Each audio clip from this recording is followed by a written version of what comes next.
সংগঠন এত উন্নয়ন এত কাজ করেছে, এই 4টে উপনির্বাচনে তারা কেন ভীত সন্ত্রস্ত?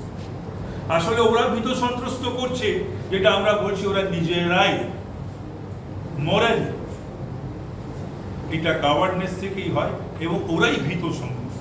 এটা খুব দুর্ভাগ্যজনক বিষয়। আমরা জানিয়ে গেলাম এবং বললাম, কিছু কিছু জায়গায় আমরা দেখতে পাচ্ছি যে তাদের লোকেরা ঢুকে গিয়ে ওয়েব ক্যামেরা রয়েছে, তাদের দেখাও যাচ্ছে, সেগুলো সমস্ত দেখাবে একটু পরে আপনাদের। দেখা যাচ্ছে সেই ওয়েব ক্যামেরা থেকে যে ঘুরে ঘুরে ভোট দেওয়া হচ্ছে। এটা খুবই দুর্ভাগ্যজনক এই পরিস্থিতি পশ্চিম বাংলায়। এবং পশ্চিম বাংলায় এটা জুলাই মাস, সামনে 21শে July no I card no ভোটের স্লোগান দিয়েছিল সেই 13টি মৃত যুবক যারা হারিয়ে গেছে, প্রাণ দিয়েছিল গণতন্ত্রের স্বার্থে, ভোটের স্বার্থে, সাধারণ মানুষ ভোট দিতে পারবে, নো আই কার্ড নো ভোটের স্বার্থে। আজকে তাদের অতৃপ্ত আত্মাও নিশ্চয়ই আর্তনাদ করছে এই সমস্ত দেখে শুনে। এইভাবেই ভোট হচ্ছে এই গণতান্ত্রিক বন্দোবস্তে এবং ব্যবস্থায়। এবং এ ব্যাপারে আমি আবারও বলছি যে ইলেকশন কমিশনকে এবং যে সেন্ট্রাল ফোর্স, তাদের প্রেজেন্স নয়, তাদের অ্যাক্টিভ হতে হবে, অ্যাকশন ওরিয়েন্টেড হতে হবে।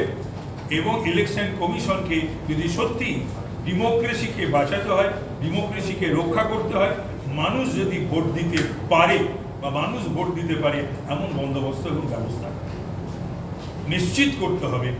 এটা বাংলায় দীর্ঘদিন ধরে সেই ট্র্যাডিশন সমানে চলেছে, সিপিএম এর সময় থেকে আজও কিন্তু তার কোনো পরিবর্তন হয়।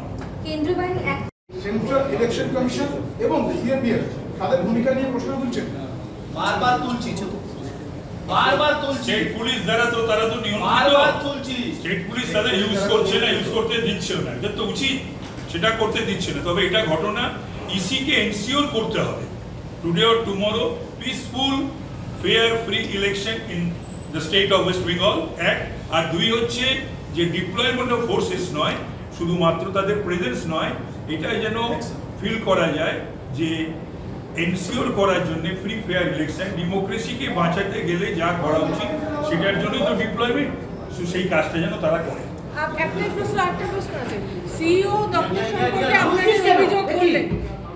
কিন্তু সেন্ট্রাল ইলেকশন কমিশন কি আপনারা জানাবেন গোটা বিষয়টা? নিশ্চয়ই আপনাদের মাধ্যমে জানাবো, আমাদের দলের সিস্টেমে আমরা জানাবো, সেটা তো আমাদের জানানো কাজ। আমরা বিকালবেলা একটা বিবৃতি শুনবো কি ফ্রি অ্যান্ড ফেয়ার ইলেকশন। কেন্দ্র বাহিনীর যে ভূমিকা থাকা উচিত সেই ভূমিকায় আমরা দেখতে পাচ্ছি না। তাহলে পরে বিভিন্ন জায়গায় দলবল লোকজন ঢোকে কি করে, এটা তো নিশ্চয়ই নিশ্চিত করবে কেন্দ্রীয় বাহিনী, এবং এই পারপাজেই তো কেন্দ্রীয় বাহিনী ডিপ্লয়মেন্ট।